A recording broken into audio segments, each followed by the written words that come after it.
یہ بات یاد رکھیں، جو شخص رب تعالیٰ کے قرب کے حصول کے لیے اس کے پاس کچھ بھی نہ ہو، میرے مصطفیٰ نے کیا فرمایا؟ آپ نے فرمایا جب حدیث پاک کا مفہوم ہے، جب ذی الحج کا چاند طلوع ہو جائے، اگر قربانی کرنا صرف جانور کا خون بہانا ہی ہے تو پھر اس حدیث کا کیا مطلب ہوگا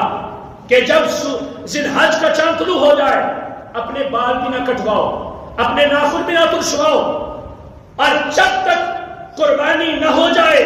نماز عید الاضحیٰ کو ادا نہ کر لیا جائے، اور اس کے بعد پھر تم جب اپنے بال اور ناخن کاٹو گے ترشواؤ گے تو رب تعالیٰ تمہیں ایک مقبول قربانی کا ثواب عطا فرمائے گا، مقبول قربانی کا ثواب۔ اب یہاں پہ تو کسی بات سے خون نہیں نکلا، جو انگلیوں سے ناخن کاٹے گئے ان انگلیوں سے بھی خون نہیں نکلا، لیکن کیا تھا؟ ایک بندے نے صرف قرب خداوندی کے حصول کے لیے